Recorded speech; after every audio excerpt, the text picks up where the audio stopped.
Hello and welcome to Incursion, an indie games podcast, your weekly source for all the indie games news you need to know. This week we are bringing you, I'm fairly certain, four awesome indie games news stories. But before we get into any of that, I'd like to introduce myself. My name is Vaughn Hyde. I am one of your hosts, alongside my illustrious co-host, the biggest of average, Josh Boys. How you doing today, Big Josh Boy? I'm doing good, man. I'm glad to be back. Another week, another podcast. Here we are. I actually look forward to these podcasts every week. It's quite fun. Yeah. It's pretty much the only time I talk to anybody, and probably the longest amount of time I talk to anybody. So I you should feel special. Don't you live with your fiance? Yes. All right. I guess we'll just mosey on over that. Take that as you will. All right then. Anyway, how you been, man? How's your week been so far? Pretty good. It's a pretty good week so far. I mean, I'm on the great search for a good MMO. So the only games I have been playing this week are MMO. Wow. Have you heard about that WoW Classic? I hear it's quite popular. Yeah, that's actually what I'm going to hop into after this podcast. I'm going to try really? it out. Because, I downloaded it yesterday. Okay, so here's the whole thing. I'm gonna go with my first of what I've been playing this week. So, last week I said, instead of you this time. Because apparently you got a lot to talk about. I do. I'm just going to go quick. So, I played Black Desert for a little bit. I talked about it last week on the podcast that I was going to get into it. I found the combo system really interesting, but for some reason, there were certain combos I just literally couldn't do. Even if I was doing them 100% correct, it would not do them. Like the bow combo for the Musa or whatever, which is supposed to be the samurai, you're supposed to do the right mouse button, and that's my dash. So every time I tried to, it just dashed, and I was like, okay, I guess I'm not doing this. So I decided to try to look into some different MMOs. So before we go into that, why are you trying to get into MMOs? Okay, it's not me trying to get into MMOs. Are you sure? Because it sounds like you're trying to get into an MMO. Okay. That is fair. I'm not trying to get into the genre of MMOs because I've always been into them. I'm specifically trying to find one that scratches that itch because, one, I just really love MMOs. We've talked about this before, that I love to play MMOs, but I love to play them solo. Yeah, so that's kind really of strange. A weird thing. That's why you haven't tried Crosscode yet, right? No, but I'm actually going to buy it. That's actually part of my story today. Okay, because that's like the perfect game for someone like you, I feel like. Yeah, that's what I thought. And like last week, I was talking about how I wish that developer would actually make an MMO based on that game. I would probably play that alone anyway, so I might as well just play Crosscode. It's true. So I spent basically an entire day. I think I spent almost the entirety of like Saturday looking through the massive multiplayer games on Steam, specifically that tag, so I could try to find a good MMO. And, of course, I came across the standards like Elder Scrolls Online, Black Desert Online, freaking Guild Wars, and stuff like that. But I was kind of just looking for something off the beaten path. I currently have Project Gorgon, and I might hop back into that one because it's a skills-based MMO, and I really like that. That's kind of what I was trying to look for, was something like that. Skills-based, you say. Have you heard of MapleStory? Okay, I have MapleStory 2 downloaded on my desktop. So yes, I have heard of it. Can't say much more than that. I mean, I've seen somebody's like weird character art they did of their samurai riding a slime, and that's why I downloaded MapleStory 2. MapleStory is super cute, but it's like it's a grind. It's a real grind. I used to play it when I was in high school, like all the time. And man, I had some good times playing that game. Like, there's some memorable moments where it was just me and my friends messing around, where we used to take off like all the clothes that we had on our characters except for a cape, and we'd run around. And the way that text works in that game is it would just be like a text bubble above your head. So we just kept running around, and it would be like one friend chasing me, And then me naked with a cape on going, I'm Naked Man, you'll never get me. And then just running through the city and like following people and annoying them. Like that part of the game I loved. But most of the actual part that they would want you to do was pretty much just grinding through enemies and leveling up and just a constant like continuous loop of that. Sounds like your high school years were quite interesting. Quite inventive. Yeah, I mean, I also did it in person too, but you know, it's all good. Yeah, that's your alternate, like that's your alter ego is Naked Man. Yeah, it's true. The big Josh boy, he has a hidden identity, which I guess is no longer hidden. So, damn. Yeah, you are Florida's Naked Man. Florida man. There's always one of them. Oh my God, you are the United States penis's penis. I told you. The long dong.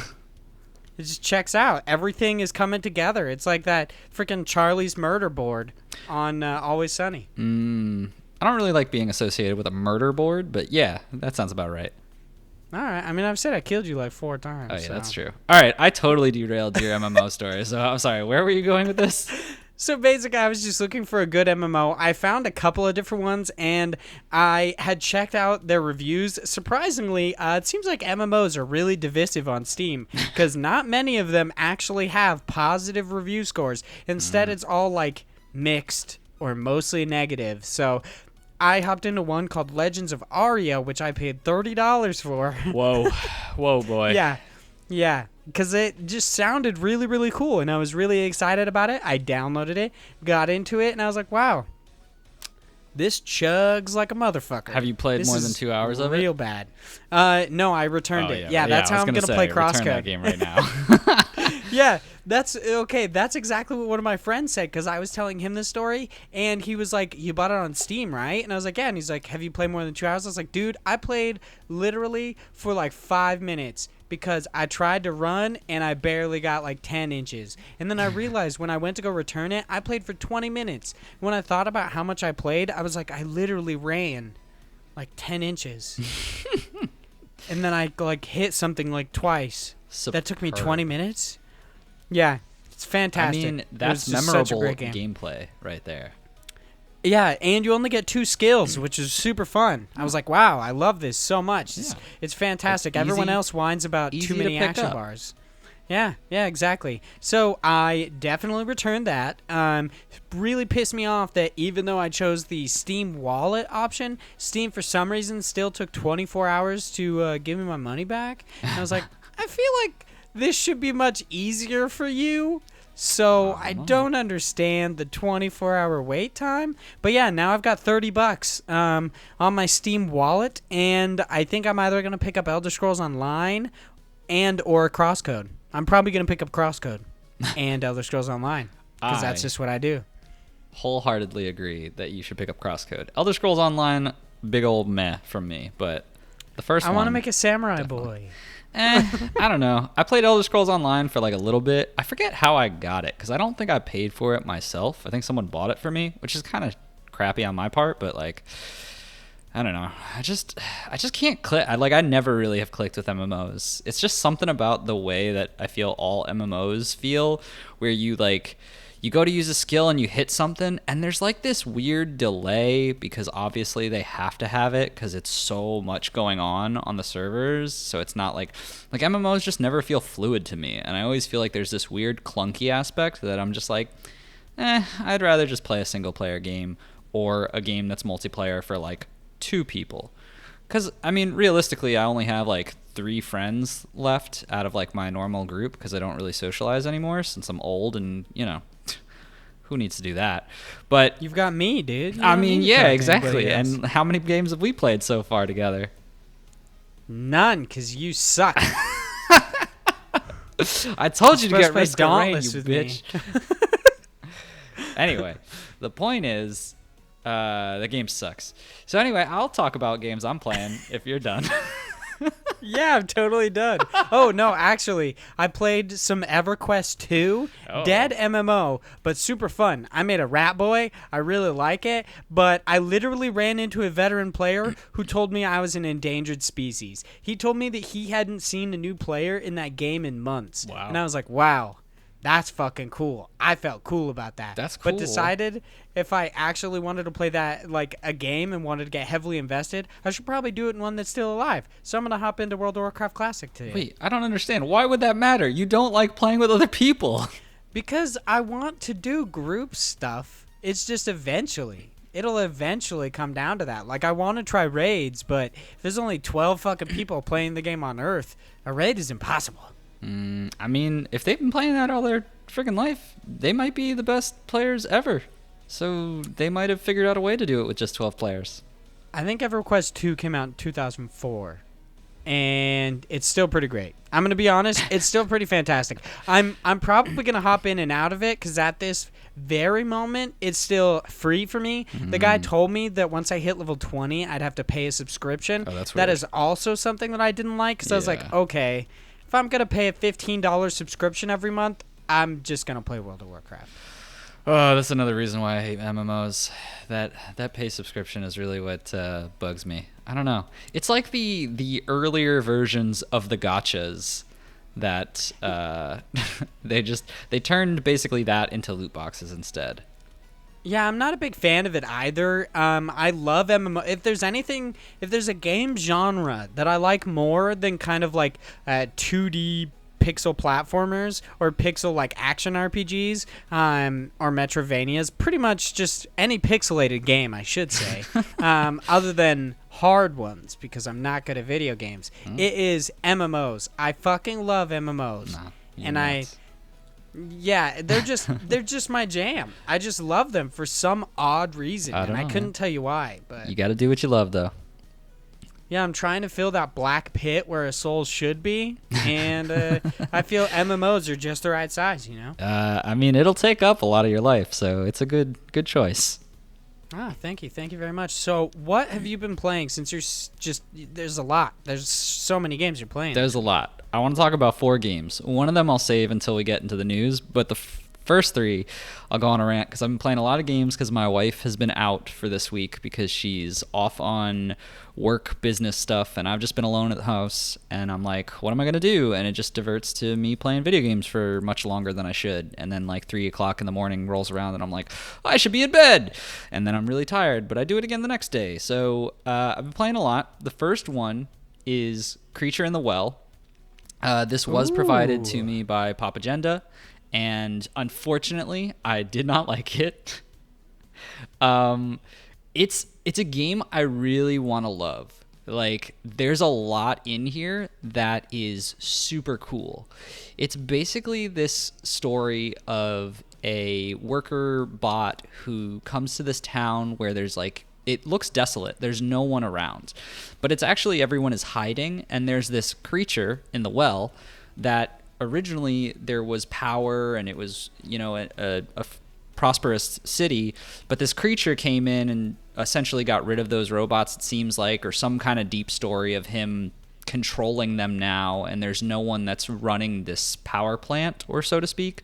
And you just kind of show up. Everyone thought that these bots were lost, but the creature is taking control of the town, and you go in there, and essentially you have to run through and restore power to this area, as well as fight the creature in each of the little acts. You try to fight him, and he's throwing like attacks at you, but it's essentially a pinball game, but as an adventure game. So you walk around and you have 2 basic attacks.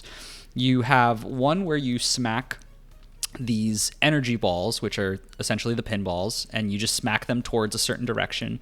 And then you have another one where it's essentially charging them. So it charges them up and puts electricity into those pinballs, as well as gathers them so that you can swat more than one at a time. I think it's up to 3. I don't know if it gains more. I've only played the first 3 maps, basically. But there's a lot of little challenges to how you have to send the certain pinballs flying in a certain direction at a certain time. You have to charge up certain devices. It's very like playing a pinball game, but you also have to manage things attacking you and running around as your character to swat the pinballs that are flying around. It's super hectic and it's really challenging. I want to love this game. It's super cool, but I just could not get comfortable with the controls. It felt so clunky to me, and I tried both on controller, I tried on computer, like keyboard and mouse. Nothing to me felt natural, and I played it for about 2 to 3 hours, and I couldn't. It just did not feel like it felt fun, but it just didn't feel good to play, unfortunately. So I kind of dropped it because I was like, I'm not going to spend more time doing the same level that I keep failing because I just can't seem to get the timing right. I can't seem to do it. But I think that this is a really good game, and there's definitely value here. It just might not be for everyone because the controls are a little difficult to pick up. I'm really curious as to if Creature in the Well has motion controls on the Switch, because it seems like you'd basically just be playing Wii Tennis, and I think that's hilarious. That would be really interesting. I don't know if it does. I don't think it does, but I guess it could work if just like flicking the actual Joy-Con would make it go in a certain direction. And I feel like that might be easier than the way they have it, because essentially you have to like you have to press one button and charge, and then you have to press the next one to unleash it, so you have to attack with a different button, and then you also have to dash and run with another button while you're doing that because things are attacking you, and then you're basically throwing those pinballs at certain machines that will throw it back as attacks, and if you're not charging, then it'll hit you, or you could smack it back, but you have to charge it because you have to retain a certain amount of energy because there's like a timer that's going down that you have to hit them at a certain angle and a certain speed, and while you're charging you're like slowly moving back a little bit, so it's all really well done in a way that I just could not feel comfortable with, and so I didn't continue. So from my abundance of research that I did in the past 5 seconds, I'm going to assume no, because I Googled it and just literally every other game that has motion controls came up instead of Creature in the Well. So I'm going to assume Creature in the Well does not have motion controls. But I will say I do enjoy this kind of resurgence of weird pinball-esque games like Yoku's Island Express and Creature in the Well. I think that's really cool. I used to be pretty into pinball games when I was a kid, before I realized that the internet could be used for, things like masturbation and playing RuneScape. So, I'm glad that the true pinball entrance is to the internet. Back. Yeah, exactly. That's what the internet is made for, is masturbation. So it's entirely made for porn. Yeah, there's a whole song about it. Yeah, and it's they did like a World of Warcraft music video just to lead it back to World of Warcraft once again. It's true. Do you know that song actually comes from a really good play, a Broadway play called Avenue Q? You should go check it out. Everyone should go check it out. It's actually really, really freaking good. Anyway, side point. You want to hear a weird, little quirk about me? Okay. Similar to my hatred of weird animation in video games, I despise sing talking. I hate it so much. So I refuse to watch musicals. I hate it. It's so good, though. It's basically like Sesame Street, but an adult version of it. It's so good. I don't mind singing. I just don't like sing talking, where they're basically just saying a normal sentence but singing it. I hate it so much. It's just, I don't understand why. I'm like, just fucking say it.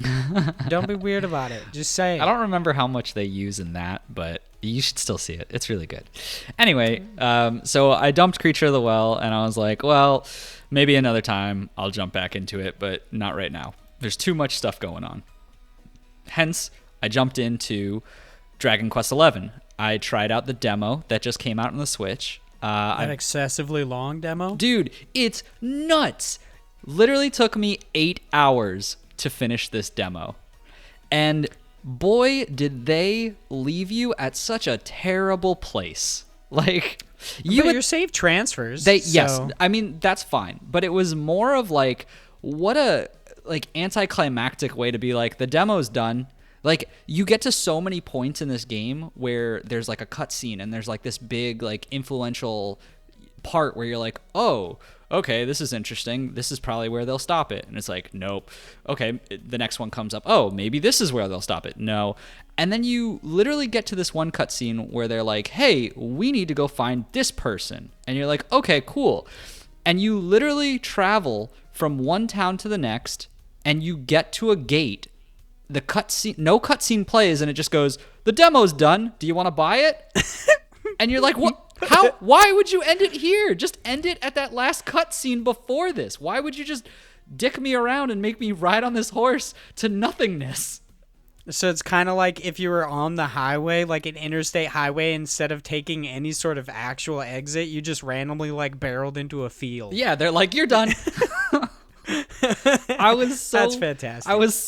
I did not like it at all. And the one thing about Dragon Quest XI or Dragon Quest games in general, first off, I really enjoyed it, and I'd already picked it up. It's going to be the first Dragon Quest title I actually play. I'm a fan of turn-based RPGs, but I've just never been really that big into a lot of the bigger titles like Dragon Quest or Final Fantasy. I generally haven't played a lot of them. So I was really interested in this one just because Switch is such a great platform for RPGs. But the one thing I really hate about a lot of RPGs that have this kind of style is they give you a main character and they make him so faceless that it's like, what is the point? And I understand the concept behind trying to make it more like, oh, we're not going to give this person voice acting, or we're not going to give this person that much personality, because then you can project yourself into it and make you feel like the character. But like, it's so boring when everyone in the game has these, immense dialogue portions, and then they look at you and your character just kind of waves his arms, and then a text bubble comes up and says, "Your character explained what's happening." And it's like, what? Why couldn't you just put a voice actor in there and just do it? Like, I don't need to feel like I'm this person. Just let me see who this person is. I want to see a story. I don't want to I don't know. And maybe I'm alone in this, but I hated the fact that it was just an empty shell of a main character who goes through and just gives you a speech bubble every so often. That's kind of weird. I'm assuming they did that to make you feel more involved in the story and make it seem like your story, and you got the exact opposite out of it. Yeah, exactly. You're just like, this guy just seems like a marshmallow. Yeah, like, that's he why doesn't seem like anything special. It's because it's just like, it's generic hero. It's like, oh, you're here to save the day. You're the luminary. You're the person who's the all-knowing great person. You've come back and you're reincarnated and blah, blah, blah. It's like, it's very generic. Like, the storyline to it so far has been very good versus evil. There's some interesting twists and interesting points that like are still grabbing me and kind of making me go like, oh, well, some of these characters are interesting. I want to see where this goes. I like the combat system to it, so that is also, pulling me along. But one of the main things that I love the most in this game is honestly just their character design. Not specifically the characters, but the enemy, like the enemy character design. They're so wacky, goofy, cute. Like, they look so nuts because they're these weird, just regular animals who like have so much more personality than your main character. And they're so lovable and memorable because a lot of them are normal animals that are just like freakishly mutated, that are just crazy looking. But I'm looking at a picture of one that just looks like a cucumber with a face. I don't know. The character design for a lot of it is really cool to me. I think they did a great job with it. I'm really liking the aesthetics to it. This looks fantastic. I really like it so far anyway, from the 8 hours I've played of it, which is a crazy demo. Like, that's the thing. I would never have imagined anyone would ever put a demo out this long. I think it made sense when like what was it? Octopath Traveler did like a 3-hour time window, and then they were like, okay, at that point you're basically shut out. But like, Dragon Quest XI did not need to put out an 8-hour demo. I would have been fine with something much shorter. But granted, I did invest so much time that I'm like, well, I might as well buy this game now. From what I understand, it's not even specifically 8 hours. It's like you have to get to the end of that demo. Yeah, that's the thing. Is like, it could be a lot more if I just wanted to grind forever. Like, I didn't have to stop. I could have just been like, I'm going to grind to level, fucking 100 or whatever.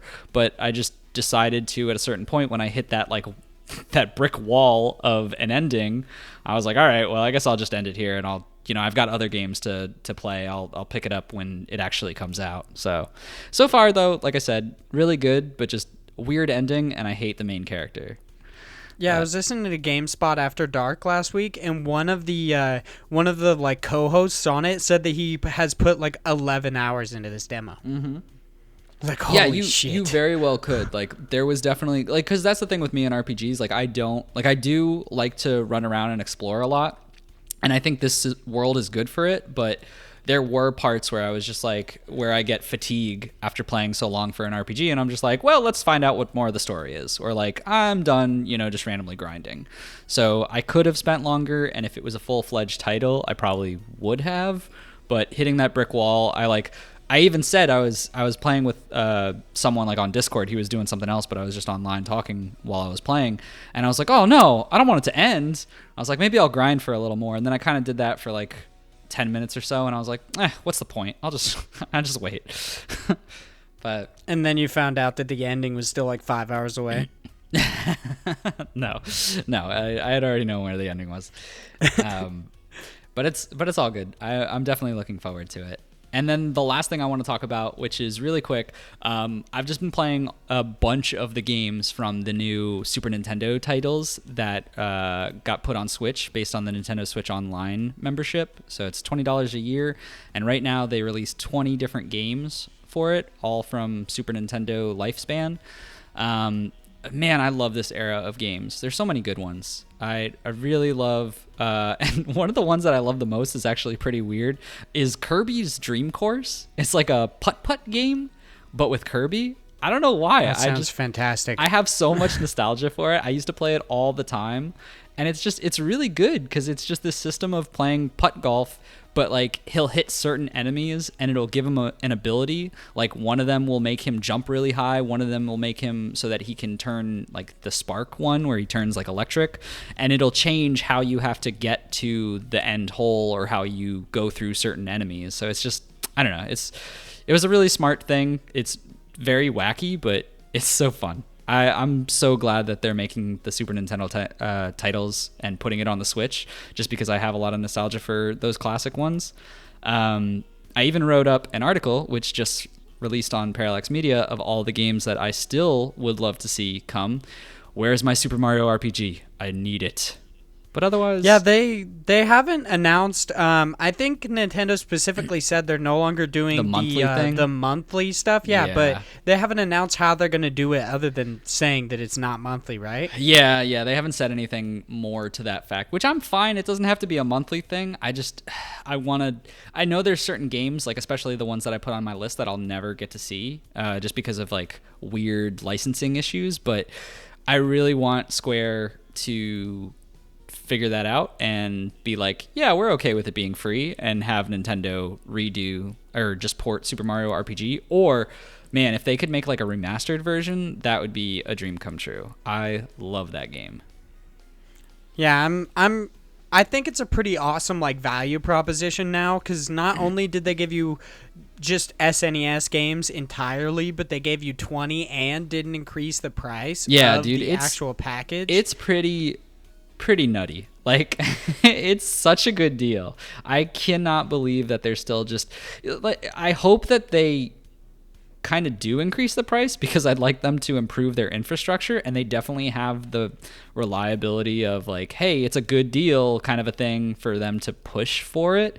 I know that's kind of a dumb opinion to say, like, I want to spend more money, but like at the same time, I would like for them to feel the pushback of people being like, yeah, it's okay, we'll pay more money, give us more of these games, give us more of a cleaner infrastructure that works a little bit better.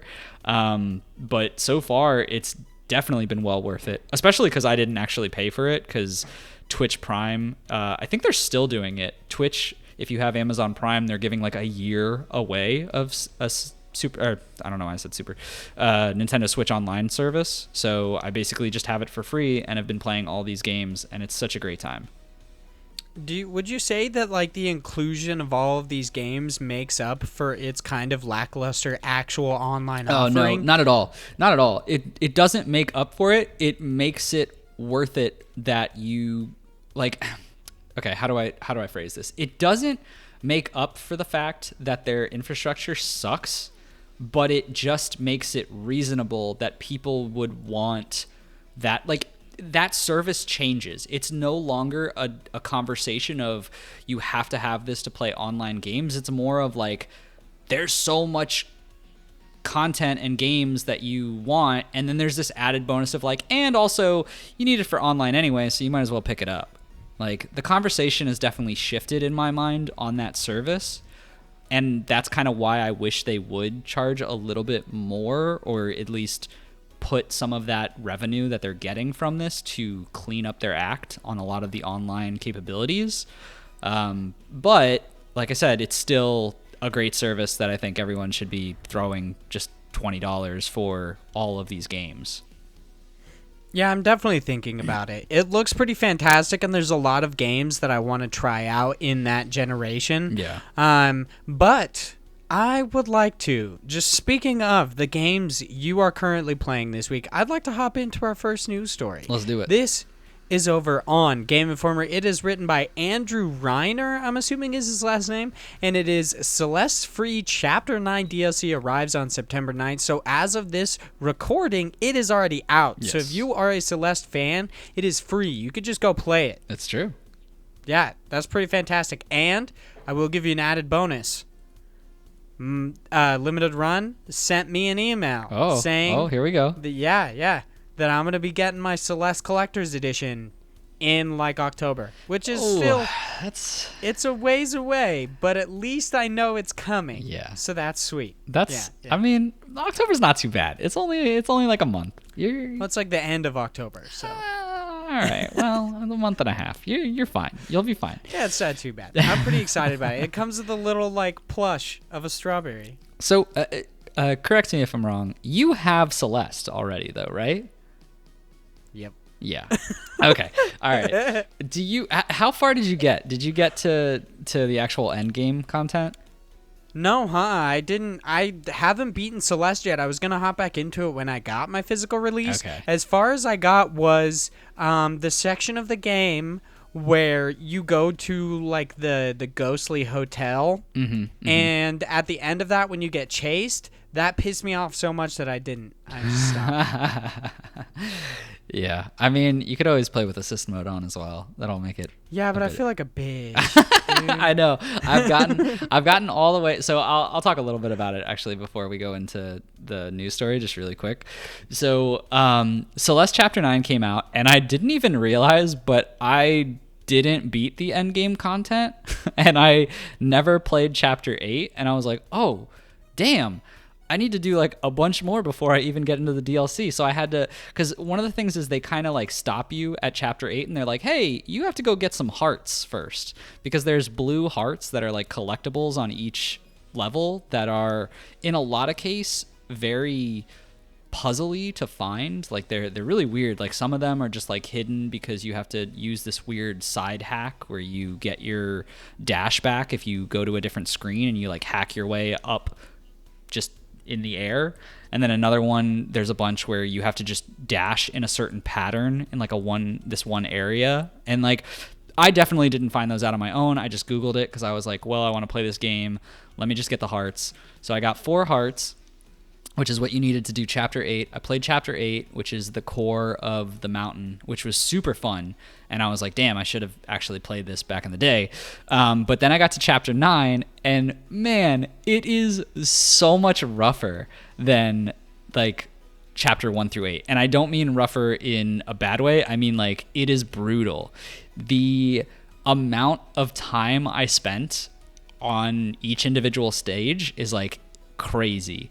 And I was playing for so long, like I must have played for a couple hours, and I played for so long, and I was like, man, I'm getting really like far into this. I'll probably be done soon. Like I felt like, and so I got all the way through, and I never put on assist mode, and I was like, okay, I'm doing pretty good. Like it's taken me a long time because there's like all these new mechanics where there's like jellyfish that you have to grab, and you like, they'll float and you jump up and grab them, and it'll like make you dash in a certain trajectory and give you more air, and you have to bounce them off of a wall, like while you're midair, drop the jellyfish towards a wall, have it bounce back, jump back up and dash into it so you go higher. And it's like there's a lot of mechanically very intensive things that this game asks you to do, and you have to be very pixel perfect in a lot of areas for this one. So it was like very intense but super fun. Celeste is a weird game where I feel like I can play the same level in the same stage for like, you know, a ton of time and never feel like angry like I do in like a Souls-like game kind of a thing. I get that immediate moment of like, oh God, come on, like when I die, but it's always like I'm usually laughing at it, or I'm like, oh, I could have done that. Like, oh, so stupid. Like, it's a much more joyous kind of like failing. I don't know how to really describe it better than that, but it was super fun. And I got all the way to the certain point without putting assist mode on, and it's this black heart, and I was like, oh, another heart. And I like dashed through it, and it was like empty space is what you got. And it was like, what? And it's basically the whole part of this chapter is that a loved one has passed away and she's dealing with that. And so when I got to that point, I thought it was the end, and it's like, nope, that's not the end at all, because it's like, oh no, there's like all this empty space in my heart, like blah, blah, blah. It's the whole metaphor for it. And she goes through, and I was like, oh man, there's so much more left.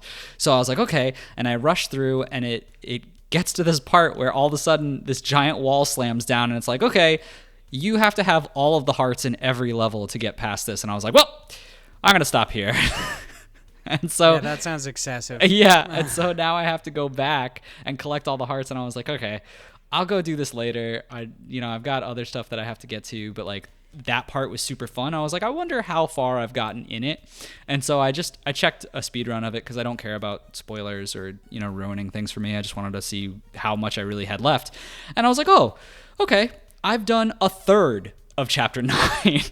Holy shit. Yeah, and I was like, oh, damn. And so I started watching, and like I'm a little bit hesitant because the second and third half of the game, or of the DLC, is constantly making you do what's known as wave dashing. And wave dashing is a tech in Celeste where it essentially makes you dash really quickly downwards towards the ground and jump up right at the same time you dash to make yourself basically bounce off and go super far, super fast, and really quick. And it's a strat that a lot of pros in the speedrunning community have always used, but it's never been asked of the player to actually know how to do that to complete these levels, and now you have to do that. And I have never been good at wave dashing. I think it's incredibly hard because I play on Joy-Cons and I play with the actual joystick, so it's super annoying because I generally will be a few like millimeters off and it'll dash the wrong way half the time. So I was like a little bit of maybe I'll just quit, kind of a thing, and just be like, I got that far in chapter 9, I pretty much did it. But then I saw how like far away I was, and I was like, I really should. So I plan on going back to it later, but it is just annoying that it makes you go back and collect all the hearts again. I get that there's like a certain element of you should play the full game to get to the end kind of a thing, but I'm like, I just want to play the hard levels and see if I can do it, But I'll go back eventually. So far, though, it's been a blast. It's an amazing game. It's definitely hands down like that. Like just that DLC is a top contender for some of the best portions of game I've played all this year. So would you say that chapter 9 is more of like for veterans of Celeste in a sense, specifically for sure. because of these hearts and needing to know these pro strats? For sure, this is more of a veteran style, but like you could still do this for assist mode. But that is a good point. That's always there. Like, I read something. It was an article on, I think it was Kotaku, or I can't remember, but someone had wrote about how they played it, and they like it taught them humility in the fact that they were like, they at a certain point were like, yeah, I definitely can't do this. I'm just going to turn assist mode on. It's okay. Like, because it's true. This game gets super tough, and there's literally like there was a stage specifically where, and now I can definitely do it, and I just played it so much that I finally got that rhythm down, but I literally spent probably 30 minutes on just one screen because I could not get the tech down correctly of throwing this jellyfish and jumping up at the right time.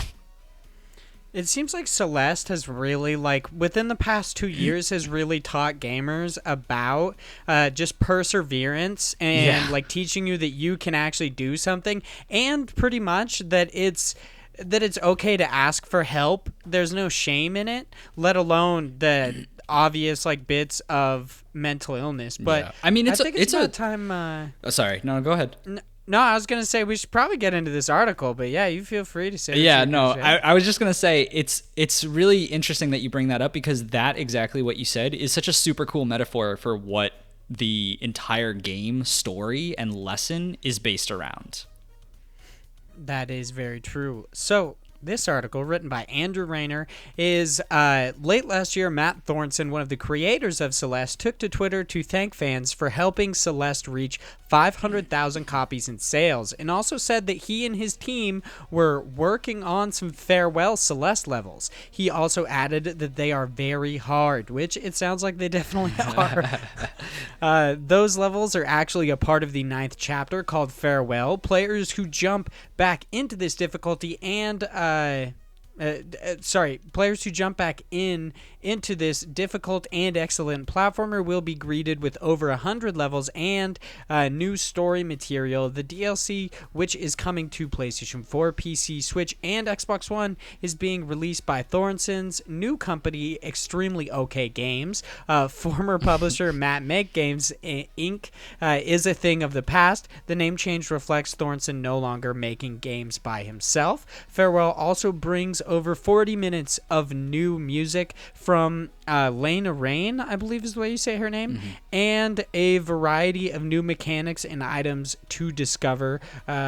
Jump into chapter. Oh, yep. You can't just jump into this new chapter, though. You'll need to complete chapter 8 first. Very true. Yep. Like Josh just said. And, of course, we still have a bunch of Celeste news, actually. We have 2 different Celeste stories to talk about today. I actually just have to, like, copy and paste it before I can talk about it, you know? Because I'm not prepared for this at all. Those good old transitions. Very smooth. Yeah, it's pretty fantastic. Our next news story is written by Tom Marks, and it is over on IGN. So this is for all the Celeste fans that are like, man, after Chapter 9, I want even more Celeste. Haha, F you. Celeste's sequel probably won't happen, developer says. On Monday, Celeste will get a free update that adds a brand new chapter called Farewell, and that title could be a goodbye to Celeste in a broader sense beyond just the story it tells. Obviously, Monday has already happened. You'll be hearing this on Friday, so you can go play this and kind of just say bye to this fantastic platformer and, you know, your sanity, really. That's probably what you'll be saying goodbye to. I mean, something often. like that, depending on how good at games you are. Yeah, for me, not well at all. How willing you are to turn assist mode on.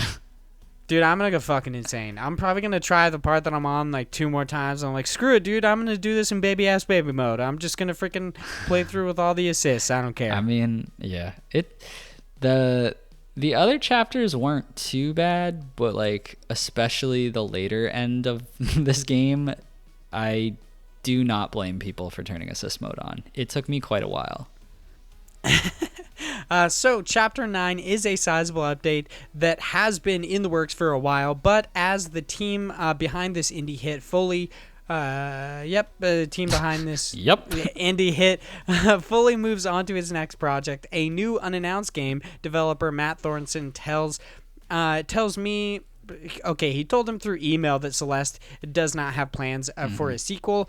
We do not want to make a sequel to Celeste, Thornton said over email ahead of Chapter 9's launch. Maybe in the future we'll change our minds, but right now we don't know if we'd do a sequel justice, and besides, we're way more interested in making something new for our next full release. Celeste has found incredible success since its launch in January 2018, with Thornton telling me it's currently approaching 1 million copies sold, a feat they called unbelievable. Yeah, that's pretty fantastic considering the last one was just talking about when they announced the Farewell DLC. They had only actually had half that. Now they have 1 million, so that's pretty fantastic. Yeah. they said that good fortune has really given us a space to create on our own terms for the near future. It's also already God dang it, I just can't read. It's also allowed them to do things like release Chapter 9 for free, something that's awesome for fans, but Thornton admits it's crazy to even be possible. Right. First of all, we really should be charging for it, Thornton said, explaining that they don't like setting expectations, that expansions of this size should be free. For reference, Chapter 9 brings Celeste's total amount of levels to over 800, adding more than 100 new ones, all on its own, that have new mechanics, story, art, music, and more on display. But Thornton is also talking about more than just Celeste here. We want to be clear to our audience that we're only able to release this for free because we're in a very fortunate position right now, and that is really that this really isn't a reasonable thing to expect from any developer, including us in the future. They explained that providing Chapter 9 for free was ultimately a design decision, as charging for it would force us to approach it as a new product, which would constrain us in some ways that didn't feel right. But Thornton's stance on the value of development time is an important one, especially as games get cheaper or flat out free across the board. Get cheaper is also a thing. Yeah, that's very true. And developers are often expected to keep them alive forever with free updates like this. So that's about as far as I want to go into this article, just because Tom Marks wrote a pretty comprehensive and awesome article and has this pretty fantastic interview with Matt Thornton. So I'd recommend everyone go and check it out. There's a lot more that Matt says, but I love that he brings up the fact that the gamers should not get accustomed to the practice of giving DLC for free, because this is something that I have spoken about we've talked about this. We've talked about it a couple times and how much I hate that indie games give their DLC away for free, even though it's consumer friendly. Right. I just feel like it sets a bad precedent, and I'm glad that indie devs in some cases see it that way too, and that they're kind of valuing their creations in such a important way. Yeah, I mean, it's true. There's a lot of content in this. Like, just the fact that, like I said, I played for like a few hours. Thought I was like, oh, I'm probably close to the end of this because it's just, a free DLC. And then I was like, oh my God, I'm only 1/3 of the way through. Like, there's a ton of stuff that they put into this. 100 levels is massive. Yeah. Let alone all the additional like story, art, and music. That's pretty fantastic for a free DLC. Yeah. Obviously. It really is. It is a little upsetting that they don't plan on doing anything else with Celeste. I think it's a good call because I don't think they could realistically do a good job. Like, they definitely did with this one. I think the theme that they added to it was really on point with a lot of the struggles that, people will feel, and it's very relatable in the story of it. But I don't think that continuing the story of Celeste would really be viable. And I think it's one of those things where if you start adding to it, or you keep, it's like, what's the saying where it's like die as the hero or live long enough to become the villain kind of a thing, where it's from The Dark Knight. Yeah. Where if you essentially, it's basically like that. It's essentially, if they keep making it, it just becomes, when is the point where Celeste kind of loses its uniqueness or its shine? Like, I think this is a good stopping point. I think this is where it should kind of die. But at the same time, I would love for them, and I don't know why specifically, and I think it's just because of all his work that he keeps doing in Mario Maker, but I'd love for them to do something like that, but with Celeste's world, to be able to use all of the tools in Celeste and be like, hey, here's everything we use to build our levels, run with it, basically. Like, I think a Celeste Maker would be insane and really, really cool. Yeah, I agree. That would actually be really awesome. I didn't even think about that, and it would kind of give the Celeste name like some longevity. It's just people making their own levels. It doesn't need to have a story mode or anything like that. That would be really, really cool. I would like that. And I also like the fact that like the making a sequel and just doing it to make money is obviously like he sees it seemingly as like a cash grab, and he wants to do his sequel justice if they even make a sequel. Yeah. And he's like, we know we can make a lot of money on it. That doesn't matter. What we want to do is make a good story and not kind of taint the name of their game by putting out something that's just kind of hollow and lifeless, which is just fantastic. He obviously sees the way that I'm not going to say sees the way the game should be made, but he sees what gamers, I don't know, want in a way. Yeah, no, it's really smart. Like, this company is obviously in the place to start taking risks. They're in a, financially well-off position, especially with this DLC coming. That's, it's not bringing in revenue as far as the DLC side of things, but it's also getting new players to join because it's bringing more hype and more marketability. So I think it's the right idea to say, let's not jump right into a sequel of Celeste 2, because it's better to start off with something new, build, learn.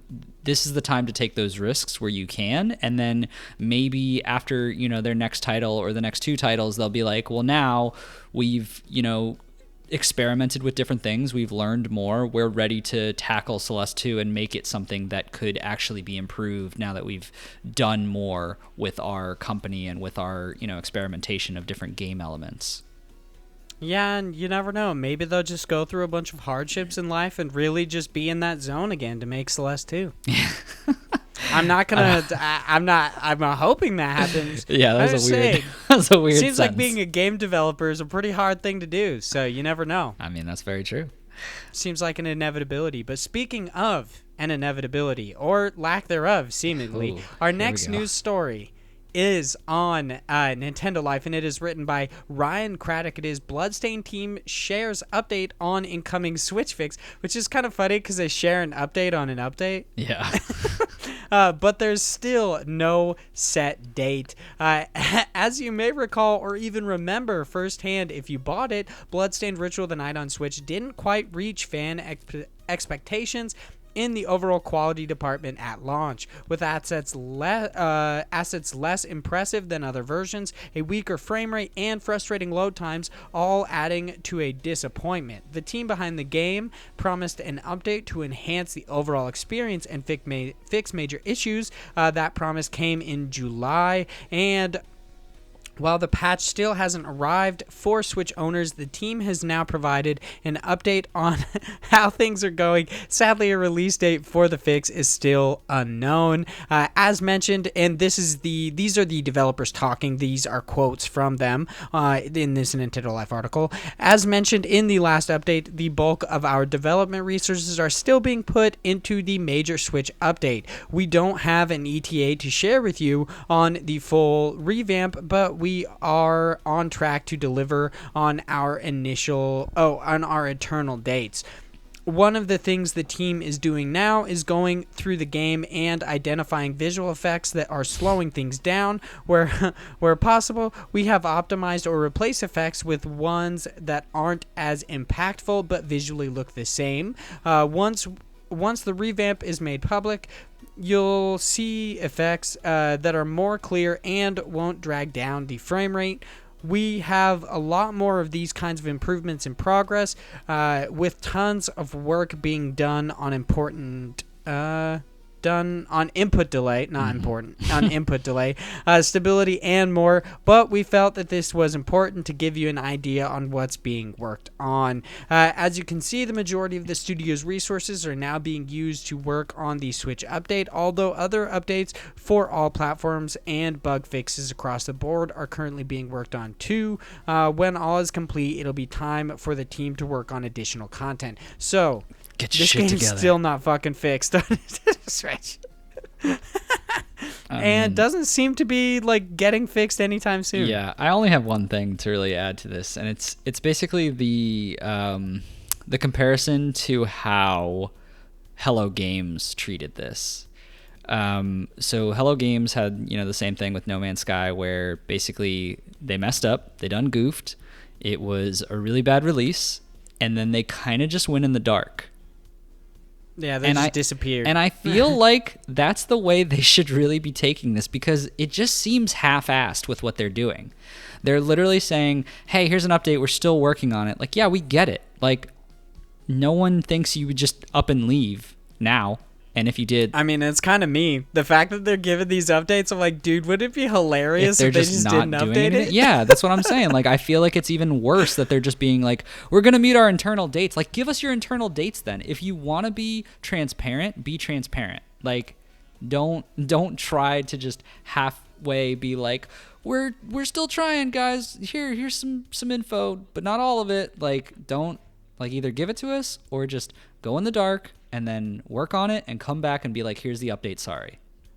Yeah, stop giving us updates on updates and instead just work on your update. Yeah, like, that's all I really have for it. That's how I feel. But I don't know. I feel like they're going the wrong way with it. I really hope that they fix the Nintendo Switch version soon, but ultimately I'm going to be honest, I didn't really like the game anyway, so it doesn't really impact me, but I really hope that people who bought it on Nintendo Switch can now actually play the game. So that'd be pretty fantastic. Our next news story continues to be on Nintendo Life. It is written by Liam Doolin, I believe is how you say his name, and it is Microsoft focused on launching Ori sequel exclusively on Xbox One and PC. Followed the recent announcement of Ori and the Blind Forest on the Nintendo Switch, there have been requests for the sequel to also make the transition across to the hybrid system in the future. So what are the chances of this actually happening? Microsoft previously stated it had no plans to further expand first-party exclusives to other consoles, and during an interview with MCV, Xbox GM Aaron Greenberg was eager to reinforce the fact that Ori and the Will of the Wisp would wisps, it's plural, there's multiple wisps, would launch exclusively on Xbox One and PC. And I really love that they include the quote that basically just says the same thing that he just said. It says, our plans with Ori and the Will of the Wisp is to launch exclusively on Xbox One and on the PC. In case you didn't believe him.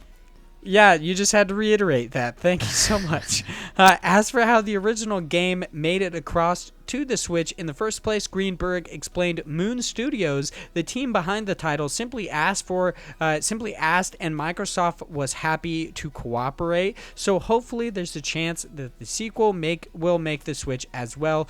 We understand their desire to bring the game to the Switch, and in this particular case, we were happy to support them, and we think that makes sense for the original Ori. I don't see how it would make sense for the sequel. I feel like that's a weird way to say that, but okay. I mean, it's pretty obvious. Like, this is super smart from Xbox. I think this makes a lot of sense that they're just capping it for a timed release, because otherwise, if Xbox is playing nice with everyone, it's super cool from Xbox's side, but not from a business standpoint.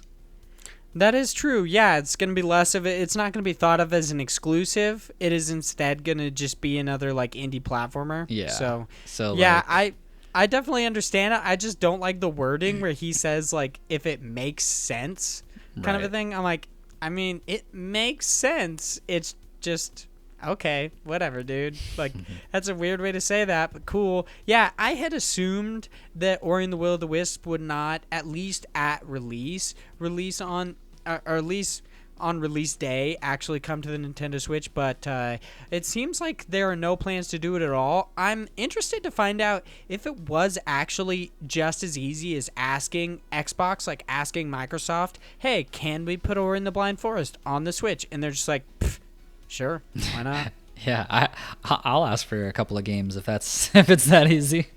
Yeah, right. Literally, beginning of this article, they're like, "Hey, yeah, people were asking for the fucking sequel to come to Nintendo Switch. So hey, people asked, dude. I mean, what's up? Yeah, I guess so. Put it on the Switch. I mean, it makes sense. You already set precedent, though. Like we already heard there was like an article and some talk about how like Microsoft has no plans for bringing their next big things to any other consoles. Which, like I said, once again, it just makes sense. Like, this is not their time to be friendly. This is their time now, especially that they bought all these studios, to be like, yeah, we're still going to buddy up with Nintendo and whoever wants, and we're going to play nicely, but you also need your own games. Like, there's a reason why PlayStation is doing so well.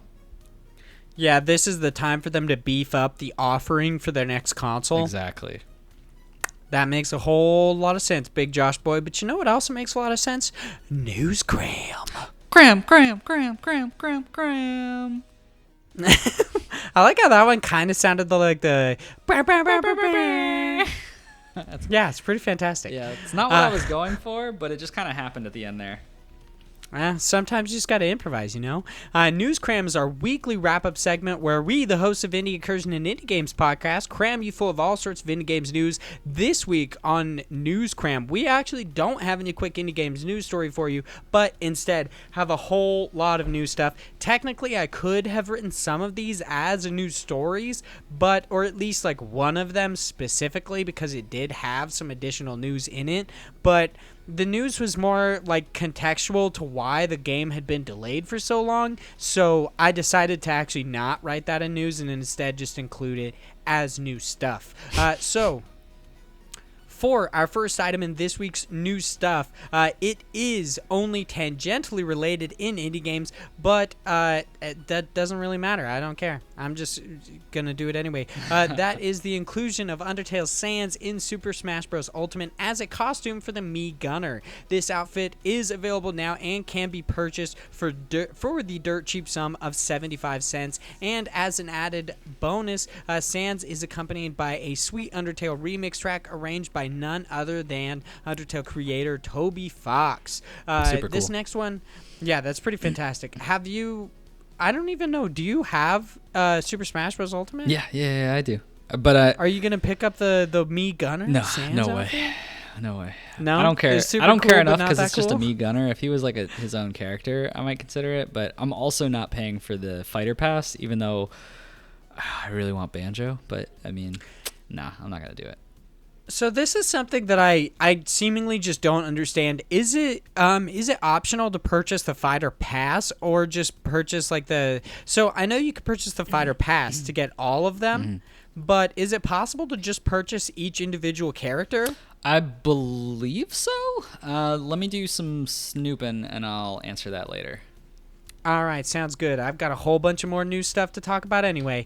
6 years after its announcement and subsequent alpha, voxel-based action RPG Cube World is finally launching on Steam by this October's end. That is the game that actually could have been a news story because the article that there are several articles about this on, I believe what I found was on Polygon, but I think there is also one on IGN possibly or Game Informer. I'm not 100% sure. But they go in much more in-depth and describe why the creator kind of just abandoned this game after having released it in alpha on Steam. But feel free to go check that out. I would definitely check it out. It seemed like an interesting situation, but I felt like it wasn't all that newsworthy. Yeah. Kind of. Also, here's an update. Yes, you can.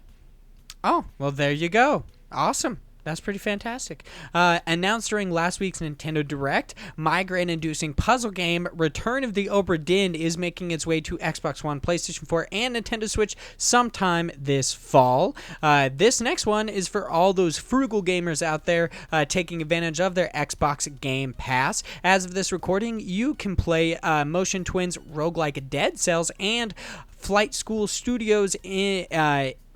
I can't ever read my own writing sometimes. Inventive hack-and-slash pinball game Creature in the Well through Game Pass. These will later be followed up on September 12th by Goner Blueberry Edition, which is interesting. Enter the Gungeon and Bad North Jotun Edition.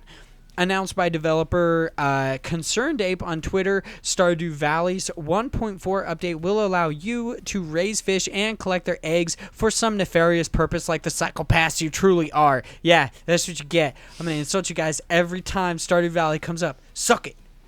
Freaking stupid-ass animations in that game. God. This one is for that big Josh Bowie. It's for me. All those of Binding of Isaac and tactical card game fans out there, like our own biggest of average Josh Bowies, can now rejoice. Developer Edmund McMillan has confirmed on Twitter that The Legend of Bumbo, Binding of Isaac's prequel, will be coming to PC and Mac via Steam on November 12th and will be a roguelike deck builder in the same vein as games like Slay the Spire. I'm so sick of people fucking bringing up Slay the Spire, dude. Every time a goddamn card game comes out, there's like, it's like Slay the Spire. Like that fucking, like Rogue Book. Yeah. They said Slay the Spire like 12 times. I get it. A good marketing point. People seem to like that game. That's definitely, it's fair. Like, you should bring it up because it seems like you could use it in tags, like Slay the Spire, like, but it's just getting annoying, I mean, dude. it's becoming like the wave of a genre, and it's just the marking point. It's becoming its own genre. Like Slay the Spire, like people will know more what you're trying to reference with your video game if you say it's like Slay the Spire versus a roguelike deck building like game. That is true. Yeah, it gets the point across a lot faster. Yeah, it's synonymous with the genre itself, and it's just like, yep, this is what we're doing, and people get it, and they're like, oh, I like Slay the Spire. I like this. Why not? All right. So, are you going to play The Legend of Bumbo? Fucking yes. I am super hyped. I love Binding of Isaac. I love the world and the environment, like that. Just they have like this really wacky and dark just atmosphere that they bring with this game. It looks a little strange because I don't care too much about Bumbo, but the gameplay of it looked really neat and different, even though they're saying it's going to be like Slay the Spire. I basically looked at it at first and I was super confused. I had no idea what was going on, so I'm really interested to see more about how the gameplay actually works, but it looks fun. I don't know if you ever actually listened to this podcast, but Adam Conover did the podcast Humans Who Make Games for quite a while, and he actually had Edmund McMillan on, and I can't remember specifically if Ed said that he was working on a roguelike deck builder or that he wanted to make a game similar to Slay the Spire, but it seems like, yeah, he ended up doing it. I guess so. I listened to that podcast, but I don't remember listening to his episode, which seems strange because I feel like that would have been one of the first ones I would go to. Yeah, I don't know why you wouldn't listen to that one. That's Foolish. kind of, yeah, it's a big one there. Our next news story in news stuff is Souls-like action RPG Ashen is getting its first DLC titled Nigh Storm Isle on September 6th. Those looking forward to playing it can download it on Xbox One and PC through the Epic Game Store. Sadly, as of right now, there's no confirmation on if the DLC will be coming to the PlayStation 4, Nintendo Switch, and Steam versions of the game when they release this December 9th.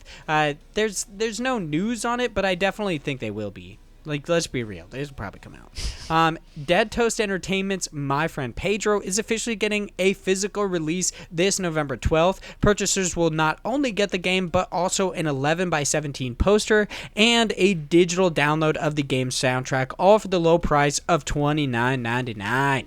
Get that physical copy. Yeah, it's extremely low. I mean, the game is only like $20 or $15, so you're only kind of paying like double. So it's totally fine, guys. Put that on the box. It's only double. I honestly wouldn't. I definitely believe that Dead Toast Entertainment and Devolver Digital would totally put that on the box as like a poll quote or something. They'd be like, it's only double. I hope they pull it. We'll get so much traction. That'd be fantastic. New, seemingly pacifist Metroidvania, Mabel in the Woods, is coming to Nintendo Switch on October 10th. Officially confirmed by developers Yacht Club Games after having leaked through GameStop last week, comes a Golden Shovel Knight amiibo, which will be available alongside the Shovel Knight Triple Pack when it launches this December. I'm gonna pick that shit up, dude. I've already got the Shovel Knight amiibo, but that one's gold. It's freaking cool. Gotta go golden. Yeah, it looks fantastic. Our next news story, troublemaking text-based adventure game Dark Room is officially returning to the Nintendo Switch eShop after having been removed on April 26, 2019 for having a unique Easter egg that allowed players to unlock a code editor on Nintendo Switch. This feature was later removed from the game via an update from the developers, hence its reinstatement. As of this recording, you can pick up a new space simulator called The Long Journey Home on the Nintendo Switch. Grotesque horror game Omen Exitio Plague maybe, is out now on the Nintendo Switch, and all it will cost you is both a new pair of pants and, of course, $19.90 or $9.99. Yeah, you'd have to buy a new pair of pants mostly because the cover art is it's kind of like a bunch of worms crawling into somebody's eye, which is just straight up disgusting. I don't like that. I'm just not a fan. I kind of got freaked out by looking at it. Just not for me. I'm just going to leave it at that. All right. Our next one is for all those fans of Around the Worlds in 80 Days that are listening today. A strategy adventure game 80 Days will hit the shelves of the Nintendo eShop on October 1st, including all the additional content added after its initial release, but sadly lacking any performance by martial arts superstar Jackie Chan. I wish he was in it. That'd be so cool. Well, damn. Apparently, he's a big thing overseas. He's still like one of the highest paid actors. Yeah. It's pretty remarkable. I don't know. He's an interesting dude. What are you going to do? Yeah, he's pretty fantastic. And last but not least, in new stuff, according to Polygon, your next free indie game provided by their Epic Game Store will be Lovecraftian horror puzzler Conarium, maybe? Conarium. They only included one in their article as an update from the Abzu and whatever other game. The End is Nigh. Yeah. They only added the one, so I'm not sure if Epic's next free games release is just going to be the one game, or if Polygon just didn't know what the other one was. I think I saw recently, and let me check, because Epic does have on their site, they show what's coming next, and it only had the one. Let me double check, but I'm pretty sure they just went back to one game this time. Did they have one game initially? Yeah, because they I know did. that They were only offering like, okay, so it was just like one every month, right? Yeah, it was weird. It keeps like changing, because it used to be, from what I can remember, one every month, and now they're doing it like one every week or so, and now like they're changing it. They had like two every time, and now it's going back to one. So like I don't know if Epic even knows really what they're doing. I think they probably had a certain amount of games, and they have like a roadmap, and they were like, we have more games than we need, so they're just like, let's put a couple weeks where we give out 2 instead. Like, yeah, they're just like hucking them, like freaking candy and Halloween bags. They're just like, I don't know, I still got some, just take it. Yeah, pretty much. I mean, they're trying to get those kids in, you got to get on the Fortnite, and then they're like, you sure you don't want to play all these other games here? And they're like, all right, I guess so. I honestly thought you were going somewhere else with that, because I was talking about like giving candy to kids, and you're like, they're trying to get those kids in, and I was like, where are you going with this? Oh my god, no, my innocent mind would never go to that. I wasn't even thinking of that at all. I was like, what's happening right now? Ooh, this podcast taking a turn. Yeah, into pedophilia. All right, so we've been blessed with so many amazing indie games news stories today that I think it's about time we give back to the creators. In our next segment, God Bless the Crowd, this is where the biggest of average Josh boys goes in to all sorts of different crowdfunding sites, find some awesome indie games for us to chat about, and we do that. It's pretty exciting. Today we've got 2 awesome indie games in God Bless the Crowd. We've got Savior, which use your wits, combat, and parkour to rebuild a divided world in this 2D action adventure, and Rogue Star Rescue, a bullet hell insanity. Okay, so this is kind of weird. Bullet hell insanity plus tower defense strategy, a breath of fresh air for roguelike games. So let's talk about Savior, and I'm gonna come right off the bat and say this trailer. And get ready for this. Oh, here we go.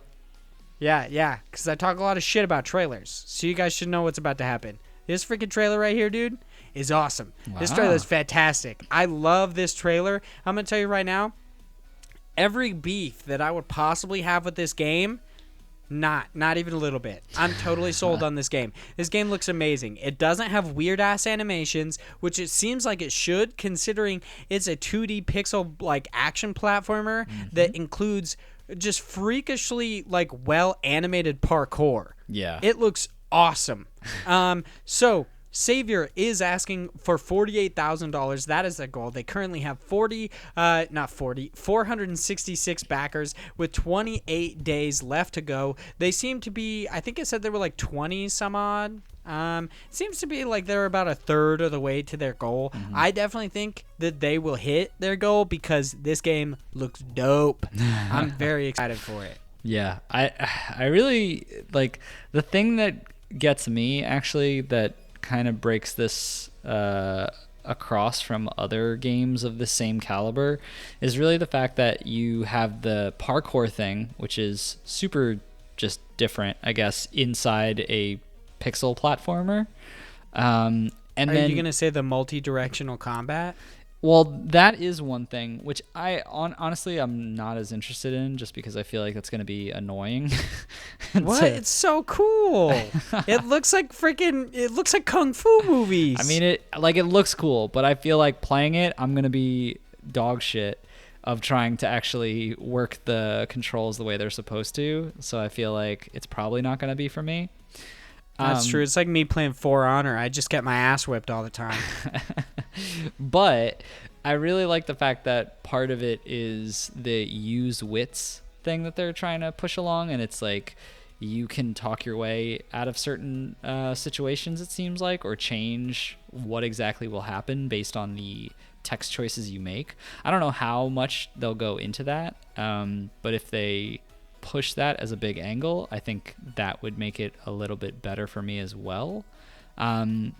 Down in their combat section, they have like be unconventional. When encountering an aggressor, you'll have options: douse them with water, intimidate them with staff spins, or impress them with epic dance moves. Yeah, like that kind of stuff. Like so off of what the trailer doesn't really do that part justice.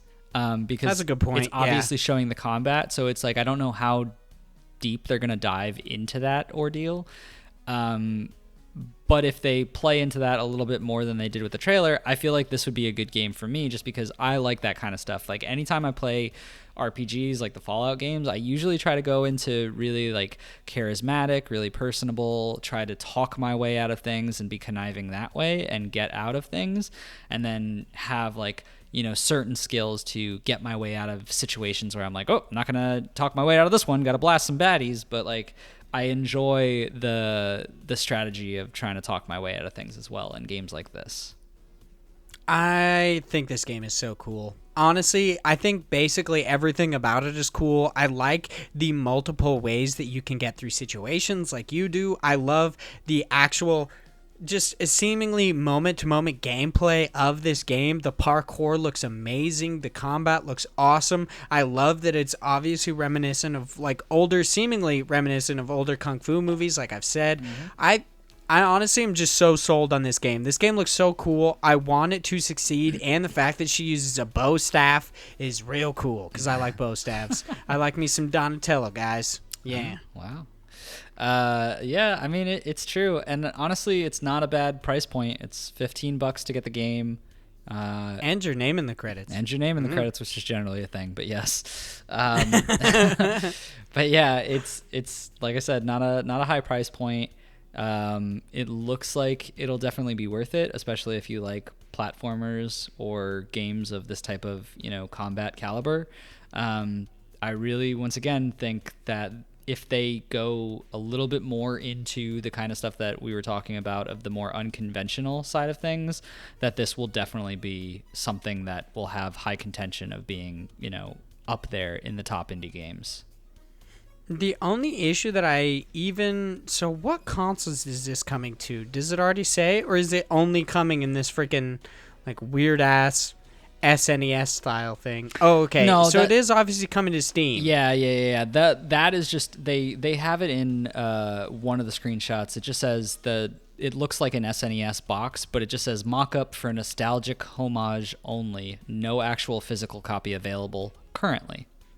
Okay, so I kind of wanted to know what other platforms it was coming to, because at the moment they only have their stretch goals as a steerable dragon and the dancing minigame, which I like because they're not making crazy ass promises like a lot of Kickstarters do, but I also don't enjoy that they aren't including the like standard, oh, it's also coming to Switch or whatever. Yeah. Like I would think that would be your like first goal. I think they have somewhere in this, I don't remember if it was this one or the next, but I feel like there was somewhere written, and I can't scroll through it right now just to find the exact text, but there was somewhere where they said that more would come later as time goes on, depending on how much, financial, not revenue, but how much they actually make from this Kickstarter to depend on new goals that will come out later. So it's very likely, and I would assume that, we've talked about it, the Nintendo Switch is like an indie gold mine. People really want to put their platform out there just because they'll get a ton of money because people eat up indies like hotcakes on the Switch. So I think it would be in their best interest. I just think it's probably going to be something where they're biding their time before they put more into it based on where they feel financially they can actually go. And they also might do something, like I said, that I've seen in the past with Kickstarters, where after they initially launch, they start getting some from those those first few backers. So they have like 400 or something, I think it was right now. They start surveying those backers and say like, hey, what would you really want? Like, is there something that you would pledge more for to get like certain stretch goals of, like, things like that, so that they can assess who they already have and what their audience looks like to know what to actually offer as goals. That'll be pretty sweet. I like that. Like they aren't making outrageous promises in the beginning. Instead, that later on they'll probably end up just asking what people would want. Right. That's pretty sweet. I like that a lot. So this game I would absolutely recommend. This is Savior. It's over on Kickstarter. Make sure you guys check it out. Let's hop over to our other Kickstarter campaign we've got here. It is Rogue Star Rescue. This is the bullet hell insanity plus tower defense strategy, a breath of fresh air for roguelike games. They are asking for $18,262. They currently have 31 backers with 28 days left to go.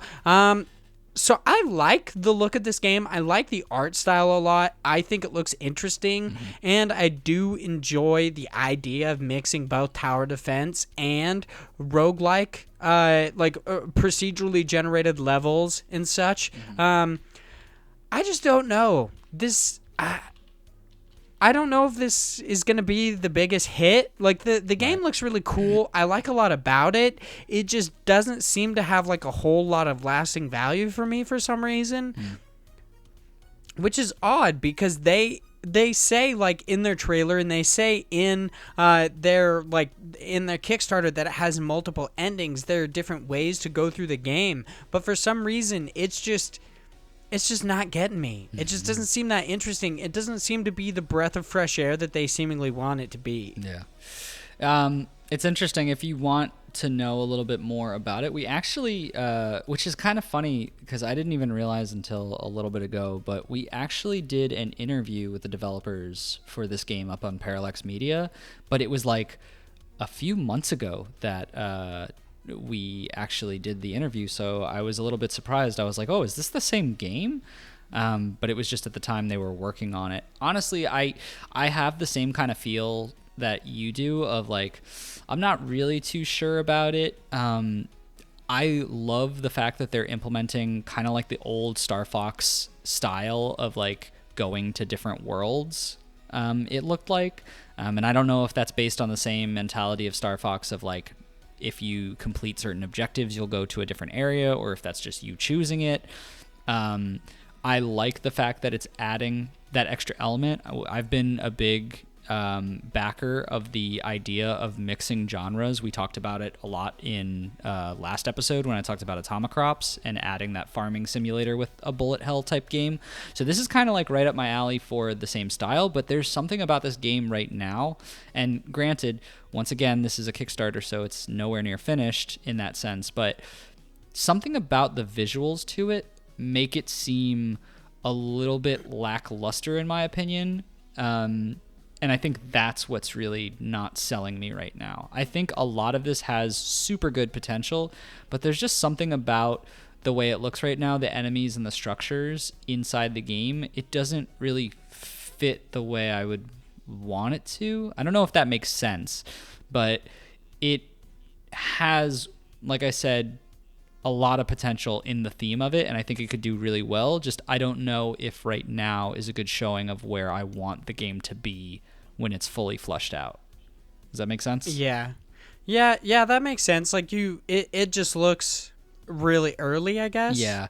So it seems to be where you're going. I mean, this is kind of one of those things that we talk about with Kickstarter a lot. Is like Kickstarter is an investment. It's a you saying you feel that this idea or this concept is something you personally think will be successful. So you got to kind of bring your A game. Yeah, kind of a thing where like in certain Kickstarters, it's more of a risk, obviously, because certain games are not as fully fleshed out. And this is one of those things where I feel like this is a little bit more of a risk, but if done correctly, I definitely think a tower defense / roguelike in this style can work out. I don't know if it's like they're saying the fresh air, the breath of fresh air. The breath of I don't fresh know why air. I couldn't say that properly. The bresh. I'm mixing up words here. Finally, that's going to be your fries day. My fries day is my brush. My brush of fresh air. Anyway, so I don't know about that because there have been games that have done this style. I wish I could remember the name of it right now, but there is a tower defense game that is like this where it's a 3D game. I don't remember the name of it, but there was like 2 of them that were made. It was a sequel or a series. But it had the same kind of strategy where you had a character and the enemies that were walking, you would build your towers in one phase and then you would go and actually attack them in another to help out your turrets. So this isn't like something that has never before been done, but I do like the concept of it being roguelike and having that replayability and that different track that adds to that. I'm wondering if this is what I'm thinking about. It kind of looks like Locke's Quest for me. But I think Locke's Quest is more of a tower defense like strategy than it is actually any sort of like roguelike. So something that I wanted to bring up. So you brought up kind of the dual structure of games like Atomic Crops. Right. It's nice because you're not just playing a roguelike, you're also playing that farming simulator. I think the reason why I don't find this to be such a breath of fresh air isn't because something like this already, the bresh. The reason that I feel like it's not that isn't because this has already been done before, done better, anything like that. It's because a game like Atomic Crops, it has that anxiety-inducing bullet hell, and then it has that kind of, I'm assuming, calmer, like more serene experience, I would say, with like actual farming simulators. And like, I'm saying that from inexperience, but it seems like that wouldn't be as anxiety-inducing as something like a bullet hell versus like including tower defense elements. Yeah, of having just constant waves and insanity. That it might be too much almost. It's kind of like instead of giving a breath of fresh air, it just seems to be like adding an additional layer of anxiety. I mean, yeah, but for some people that might be their thing, to be honest. So it might not speak to you, but it possibly will speak to others that want that kind of challenge. The game I was thinking of is called Sanctum 1 and 2. Which had that same style of a tower defense, and also while the enemies are coming up, you can shoot at it, stand in front of the way of the enemies and things like that. So like I said, this isn't one of those things where it's like never been done before. I don't think it's ever been done in a roguelike situation though, and that might add a lot of elements of interest to people. But I still think it's a good buy in a sense of if you're a fan of both genres, you might enjoy this, and this might be, something that you never had and you were looking for. I'm personally not a fan of tower defense games, so it's definitely not going to be for me. But it does have some interesting elements that I think will be beneficial to the series anyway. All right, then. Well, I think it's about time we cool down this podcast and just hop into our last segment. This is our random questions for today. So I generally put out a poll on Mondays to ask people for their questions. They did not actually give me questions. They liked it a whole lot, though, so that was nice. I really enjoyed that. Thank you, guys. They like the idea of us having questions, but not actually giving us questions. Yeah, I like the have you ever seen those pictures that are like the like button is actually for people who don't want to add to the conversation but want to show to you that they actually saw your tweet? Yeah. I mean, that's Yeah, really I was what the like, heart. boom, that's exactly what it's Yeah, for. that heart button on Twitter is literally just a like. It's just, yep, it's an acknowledgement. It's just a checkbox of being. I Like, also I have hate that seen it's this. called a like. I don't like that it's called a like Because if specifically someone has like a because- terrible message of like, hey, Yeah, and you something like it? yeah, like something horrible happened to me, and you're like, all right, I'll give it a heart because I'm an asshole. Like, Yeah, it sounds like you're saying you enjoy their pain, and you're like, that's not what I meant at all. I just meant to like show you support, but not actually support you. It's like the lazy man support system. yeah. But this week, I want to talk to you guys about the sketchiness around Borderlands 3's reviews. So, from what I understand, and this comes from a couple different sources. One, they talked about it on the Handsome Phantom podcast, another podcast within our podcast network. Jason Schreier wrote about it on Kotaku. So, what has happened with these Borderlands 3 reviews, which I know, of course, this is an indie games podcast, and this is not an indie game, but this is kind of just a chill moment. Let's talk about some video games. Let's talk about the wider industry. So, what happened is they, instead of sending out standard review codes for these Borderlands, instead of sending out standard review codes like they normally would, instead they sent a select group of reviewers weird ass like Epic Game Store keys that allowed them to play an earlier version of the game. So not, from what I understand, it is not the final build of the game, but instead an earlier version. Because of this, like, questions have come up about maybe the inclusion of egregious loot boxes, and that's why they didn't have that's why they didn't give them the actual copy of the game. So it's just kind of weird, and there is the added like little bit of if it brings reviews into question. So let's say the game actually comes out, which I believe it comes out on Friday, maybe. Let's look.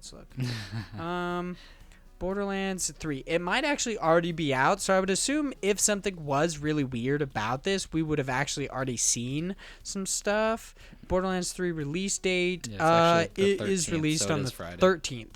Yeah, so this Friday it's going to come out, and people are thinking that like maybe reviews are going to be, in a sense, like wrong, Yeah, not altered. opinion wise. Right. Yeah, but because they saw a version of the game that might not actually be the game that exists later on, art wise, mechanics wise. So it seems like there's some weird shit going on with Borderlands 3 reviews, and I want to know how you feel about that.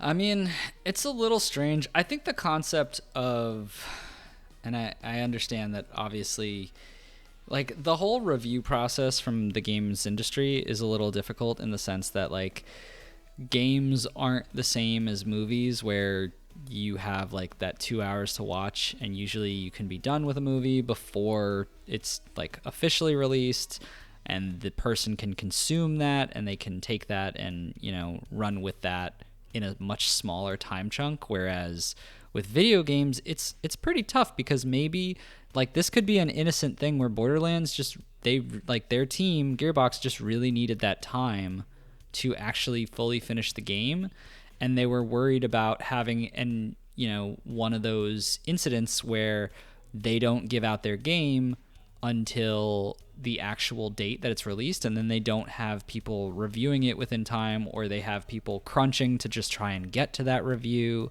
and that's not a good thing either. Granted, I don't know if it is this situation, and based on the context around what we've heard, probably not, but there is that whole, like, there's a time crunch to putting out video games, and adding a layer of inevitable crunch because we're forcing those game developers to make it so that the different journalists can give a full-fledged review out is kind of terrible in a sense, just because, they should allot time for that, but it does just make it tougher for deadlines go. So I don't really know. I don't know enough to make a decision, and I think it's really going to be one of those things where we kind of have to wait it out and see, and hopefully we're wrong and it comes out and it's, very similar to what the builds and what the reviews were like. But if not, then yeah, there's some shady stuff going on. I really don't know. I generally won't get to play it anyway because I made a pact with a bunch of people that we were going to wait for it to come to Steam. You turds. I mean, I'm really on this. I've made this pack. This is not about the random question thing, but I've made this pack and I'm trying to stick to it as much as I can. I've been playing on games on the Epic Game Store a lot recently, and it's because they keep giving these free ones. I won't give them any of my actual money, but I'll use their platform for all these free games they're chucking at me. Yes, as you iterated last week. So, you refuse to give them any money. I will not. And I almost broke it too because I really want to play Control. It just recently came out and they're doing this crazy deal where it was only 20 something bucks. And I was like, that's insane because it just came out. But I don't want to break my pact. All right. Well, when it comes to this Borderlands 3 situation, I mean, there could be, I'm not 100%, I might have missed when you said it. I might have just glanced over it. I'm going to be honest. I was looking something up while you were talking. It's all good. You brought up possibly, them needing more time to finish, the build of the game, right, or whatever. So maybe that's why they gave them early access pieces. Mm-hmm. The game went gold, July 31st. So they've had supposedly they have had a finished version of this game for quite a while. I don't know if the version that people are playing is the version that went gold and they're just currently working on updates that are going to come in a day one edition. I don't know what's happening with this, but this is a weird ass situation. There's no excuses. I'm so excited to see what's going on. Maybe there's something that they there's a big weird end game thing that they really just don't want people to see, and they're trying to be really weird about it. Supposedly, the reason that they gave for doing it this way is to combat leaks. They said it was for security reasons, which has made people believe that they talked about this on the HP podcast, that it's possible that they saw that there were leaks coming from within certain news organizations. Yeah, I remember hearing a little bit about that. So I'm not 100% sure. I think if that is true and they wanted to just make sure that no leaks were going to happen, it in a way makes sense that they wouldn't send it to Kotaku, because Kotaku is kind of I would say they have journalistic integrity, which sounds really bad, and it's because in a way it is. They often report on things that are going to get them in trouble, leaks. So I don't really know. I mean, and Kotaku has been known to be blackballed by a bunch of different publishers, including I think Bethesda and Ubisoft, because of reporting on leaks. Mm-hmm. So that kind of sucks for them. It ultimately sucks for all these people who weren't chosen, like Kotaku, Easy Allies, both of these massive companies, or just massive they aren't technically massive companies in Easy Allies case, but it's just a big news organization. Yeah, that's what I mean. It's massive in a following way, like you said. But they're not getting this game for just weird ass reasons. Mm-hmm. I don't know what's going on, but I'm excited to find out on Friday. Maybe the game will just be super fucked up. Yeah, we can only hope.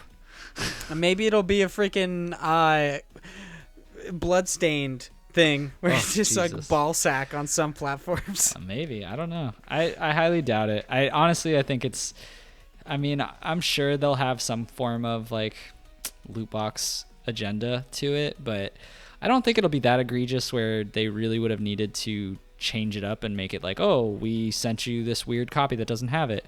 And even if it does, this just really goes into our whole talk that we've had, a couple of times before on this this show, is just there should be re-reviews. If they put out something that just is horrible and would knock the game a few pegs, it is up to those journals or journalistic integrity structure of that platform, whoever it may be that has reviewed this, to change that and basically say, hey, this is an edit because the copy that we got was not the final one that everyone will actually consume. Yeah, they should reflect that final copy, that final code within their review score. Exactly. Yeah, we talk about that a lot. I think if it ends up coming out and there is some sort of like sketchy stuff that are happening with loot boxes and they kind of just wanted to cover up the addition, like the inclusion of loot boxes, that's not going to be a good look. Right. Because not only are they trying to hide loot boxes, there's also like some big issues with like NBA 2K20 or whatever having egregious like loot boxes seemingly, and like a whole casino trailer, and the fact that like literally Activision and what am I thinking of? Activision and Crash Bandicoot, The Crash Team the kart Racing? racer. Yeah, Crash Team Racing. That's the name of it. I for some reason couldn't remember how they released. Like they have been kind of in the hot seat. They've been having some problems with gamers right now because they delayed their loot boxes coming to actual Crash Team Racing until after review copies and people had already purchased the game. Right. They're in the hot seat for that, and if 2K and Gearbox come out and freaking do basically the exact same thing in a way with Borderlands, there's gonna be problems, and people are gonna like fuck their shit up. I'm sure. I feel like that, like, because there's such a big fan base behind Borderlands that I feel like that would get so much, just an immense amount of hate, and ask for something to be changed. I can't imagine them trying to pull that with something like Borderlands. Yeah. Ultimately, loot boxes are a divisive issue, but if there's one thing that gamers really just have honed in on, it's when people lie about loot boxes, and that's a real big issue.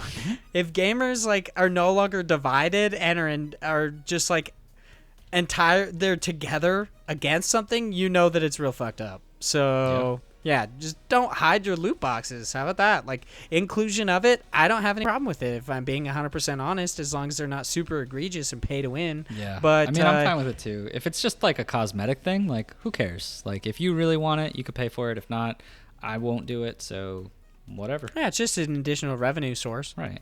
It's just kind of that thing. But that's the end of this podcast. Thank you guys so much for listening. If you guys like indie games and you want to stay up to date, make sure to subscribe on all sorts of podcast feeds. Mainly just your favorite, but I mean, if you want to subscribe on all of them, that'd be cool. I don't know how you're getting all of them on your phone.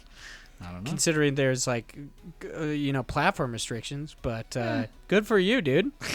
Like, it's awesome. I'm proud of you for being such a cyber sleuth. That's what they do.